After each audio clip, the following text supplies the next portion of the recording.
Rice చూడండి ఎంత చక్కగా ఎంత బాగా వచ్చిందో, మెతుకులు మెతుకులుగా చాలా బాగా వచ్చింది కదా. ఎప్పుడైనా సరే ఎక్కువ రకం బియ్యం వండేటప్పుడు ఒకవేళ కొంచెం రైస్ అనేది మిగిలిపోతే గనక అది వేస్ట్గా పడేయకుండా అలాగే పాడవకుండా ఉండాలంటే గనక ఈ టిప్ బాగా యూజ్ అవుతుంది. మీరు ఎవరైనా ఇలా రైస్ ఎప్పుడైనా మిగిలిపోతే గనక ఇలా వండండి. చాలా బాగా మనకి పొడి పొడిగా అప్పుడే వండిన రైస్ లాగా లూజ్గా అన్నం అన్నం మొత్తం ముద్ద అవ్వకుండా పొడి పొడిగా భలే వస్తుంది అన్నమాట. అప్పటికప్పుడు వండిన రైస్ లాగా మనకు కనిపిస్తుంది. ఏ కాలమైనా సరే మనకి పాడవకుండా అప్పటికప్పుడు అంటే ఒక పూట లేట్ అయినా సరే మనం రైస్ పాడవకుండా అప్పటికప్పుడు వేడివేడిగా అప్పుడే వండినట్టు ఎలా చేసుకొని తినచ్చు అనేది ఈ వీడియోలో చూపిస్తున్నాను. అలాగే ముందుగా మన ఛానల్ని లైక్ చేసి షేర్ చేసి సబ్స్క్రైబ్ చేసుకోండి. మీ ఫ్యామిలీ అండ్ రిలేటివ్స్ అందరికీ కూడా మన ఛానల్ని షేర్ చేయండి వీలైనంత వరకు. అలాగే మన వాట్సాప్లో జ్యువెలరీ కానీ శారీస్ కానీ అన్నీ కూడాను నేను ఎప్పటికప్పుడు అప్డేట్ అనేది ఇస్తూ ఉంటాను. గ్రూప్లో జాయిన్ అవ్వాలనుకుంటే గ్రూప్లో జాయిన్ అవ్వచ్చు, రీసెల్లింగ్గా కూడా చేసుకోవచ్చు. లేదు అనుకుంటే ఐటమ్స్ బుక్ చేసుకొని మీరు పర్చేస్ చేసుకోవాలన్నా చేసుకోవచ్చు. అలాగే ఇన్స్టా పేజ్ని కూడా మీరు ఫాలో కండి. ఇప్పుడు కూడా అబౌట్లో మన డిస్క్రిప్షన్లో మన ఇన్స్టా లింక్ అనేది ఉంటుంది, అది కూడా ఫాలో కండి, ఫాలో అవ్వండి. అలాగే మన ఛానల్ ముందుకు తీసుకెళ్ళండి. ఈరోజు అయితే ఈ వీడియోలో నేను రైస్ ఒక పూట మిగిలిపోయిన రైస్ని అప్పటికప్పుడు వేడివేడిగా వండుకొని తినేలాగా అదే అంటే అన్నం మీకు డౌట్ రావచ్చు, అంటే ఒకసారి వండేసాం కదా, ఒక పూట అయిన తర్వాత గట్టిగా అయినా సరే అది వండిన తర్వాత మెత్తగా అయిపోద్దేమో అని మీకు డౌట్ రావచ్చు. అలా ఏం కాదు, మనం ఎలా అయితే ఫస్ట్ వండామో ఆ విధంగా మళ్ళీ వస్తుంది. కొంతమంది ఏంటంటే కొంచెం మూగజీవాలకు వాటికి వేస్తూ ఉంటారు. లేదు ఈ రైస్ కొంచెం కాస్ట్లీ రైస్ మేము పడేయలేము, ఈ రైస్ని మేము తినేస్తాము అనుకున్న వాళ్ళకి, అలాగే చద్దన్నం అంటే ఇష్టం లేని వాళ్ళకి, అలాంటి వాళ్ళందరికీ కూడా ఈ వీడియో అనేది చాలా బాగా ఉపయోగపడుతుంది. అయితే ఇక్కడ నేను నైట్ కొంచెం ఒక గ్లాస్ రైస్ అనేది కొంచెం ఎక్స్ట్రా పెట్టాను అనమాట. ఇప్పుడు నాకు ఆలోచన వచ్చింది, అయితే ఇది వీడియో తీసి పెడితే కనుక మీకు కూడా ఉపయోగపడుతుందని చెప్తున్నాను. ఈ గ్లాస్ రైస్ ఏంటంటే మనం పక్కన పడేయకుండా చద్దన్నంకి తోడు పెట్టకుండా అప్పటికప్పుడు వండుకునేలాగా ఎలా చేయొచ్చు అంటే, ఈ కొంచెం ఫ్రిడ్జ్లో స్టోర్ చేసుకున్నాను కదా, ఈ కొంచెం రైస్ని ఇలా కొంచెం గడ్డ కట్టేసి ఉంటుంది కదా, అంటే అడుగు అంటే నేను ఇది అత్యవసరంగా వండాను కాబట్టి కొంచెం ఇలాగా దగ్గరికి అయి ఉంటుంది కాబట్టి ఇలా గరిటతోని స్లోగా కూలింగ్ అంతా పోయే వరకు పోయేలాగా చూసుకొని తర్వాత స్లోగా ఇలాగా గరిటతోని ఇలాగా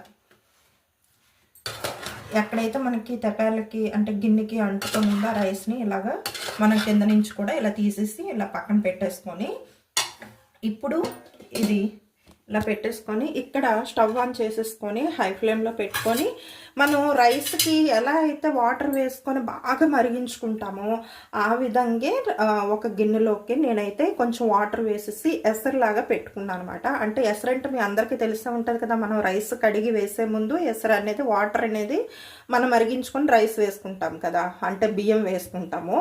సేమ్ అదే ప్రాసెస్లో, కాకపోతే ఇప్పుడు మనం బియ్యం వేయం, మిగిలిపోయిన రైస్ వేస్తున్నాం అన్నమాట.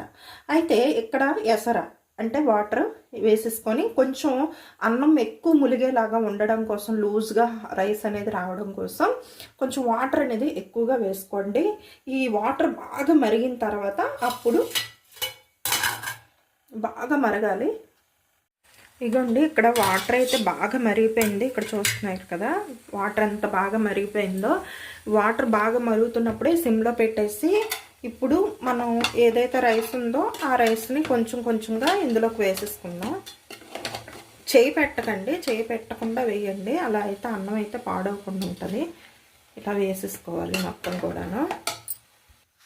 ఇగోండి అన్నం మొత్తం కూడా ఈ వాటర్లో బాగా మరిగించిన వాటర్లో అయితే వేసేసాను. వేసేసిన తర్వాత అన్నం బాగా మీకు ముందుగా చెప్పినట్టు వాటర్ ఎక్కువగానే వేసుకోవాలి. అన్నం బాగా మునిగే వరకు చూసుకొని ఇలా అన్నం బాగా మునిగిన తర్వాత ఈ వేడి నీళ్ళల్లో వేసేసి ఒక్కసారి మళ్ళీ మూత పెట్టేసుకోవాలి. అన్నం ఎలాగైతే ఉడికించేటప్పుడు మనకి పొంగు అనేది వస్తుంది కదా, దీనికి కూడా అలాగే అన్నం పొంగు వచ్చేలాగా చూసుకోవాలి.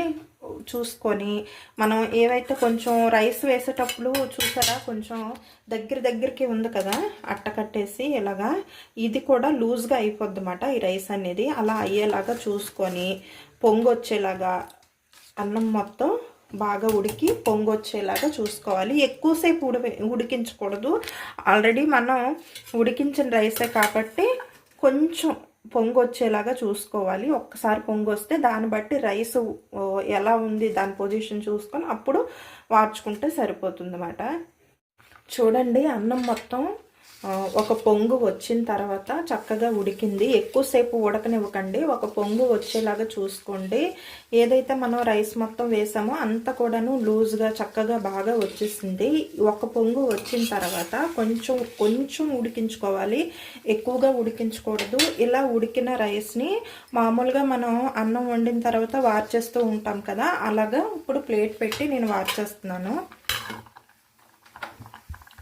చూడండి, అన్నం మొత్తం ఇలా ప్లేట్ పెట్టి వార్చేస్తాను. లేదనుకుంటే మీకు ఎలా కంఫర్ట్గా ఉంటే అలాగా మామూలుగా నేను గిన్నె పెట్టి అన్నం ఉడికించాను కదా, లేదంటే మీరు తెపాల్లోనైనా అంటే మామూలు ఇలాంటి వెడల్పాటి తెపాల్లోనైనా వండేసుకొని వార్చేసుకోవచ్చు. కానీ మనం ఫస్ట్ అత్యవసరంలో వండిన రైస్ని మళ్ళీ అలాగే వండకూడదు. ఉడికించుకుంటేనే మనం అప్పటికప్పుడు రైస్ పాడవకుండా అప్పటికప్పుడు వండుకునేలాగైతే మాత్రం ఉంటుంది రైస్.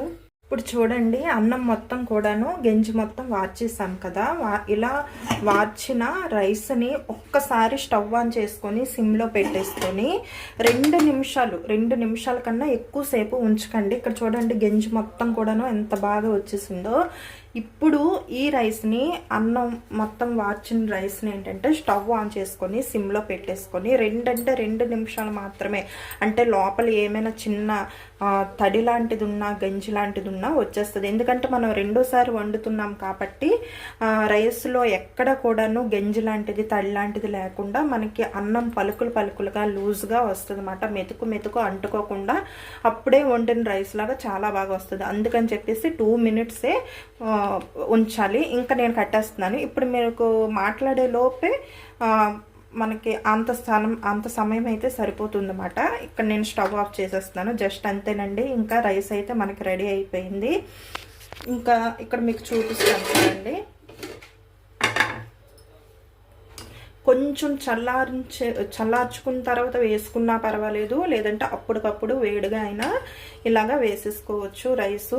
ఇలా ఎక్కువ రేటు రైస్ ఏమైనా వండేటప్పుడు 1 గ్లాస్ 2 గ్లాసులు లేదా రైస్ మిగిలిపోయేటప్పుడు బాధపడకుండా పడేసేటప్పుడు మనకు బాధ అనిపిస్తుంది.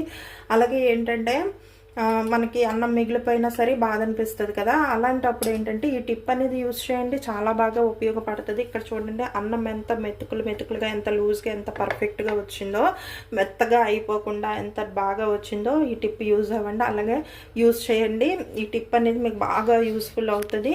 అలాగే మన ఛానల్ ఇప్పటి వరకు ఎవరైనా సబ్స్క్రైబ్ చేసుకోకపోతే సబ్స్క్రైబ్ చేసుకొని లైక్ చేసి షేర్ చేయండి. మన ఇన్స్టా ఛానల్ని మన ఇన్స్టా పేజ్ని కూడా ఫాలో కండి.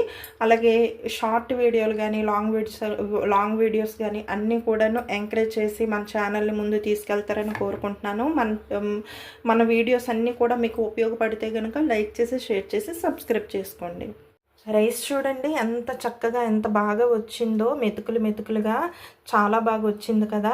ఎప్పుడైనా సరే ఎక్కువ రకం బియ్యం వండేటప్పుడు ఒకవేళ కొంచెం రైస్ అనేది మిగిలిపోతే గనక అది వేస్ట్గా పడేయకుండా అలాగే పాడవకుండా ఉండాలంటే గనక ఈ టిప్ బాగా యూజ్ అవుతుంది. మీరు ఎవరైనా ఇలా రైస్ ఎప్పుడైనా మిగిలిపోతే గనక ఇలా వండండి. చాలా బాగా మనకి పొడిగా అప్పుడే వండిన రైస్ లాగా లూజ్గా అన్నం మొత్తం ముద్ద అవ్వకుండా పొడిగా భలే వస్తుంది అన్నమాట. అప్పటికప్పుడు వండిన రైస్ లాగా మనకు కనిపిస్తుంది. ఈ టిప్ ఫాలో కండి. అలాగే మన ఛానల్ ఇప్పటి వరకు ఎవరైనా సబ్స్క్రైబ్ చేసుకోకపోతే సబ్స్క్రైబ్ చేసుకొని లైక్ చేసి షేర్ చేయండి.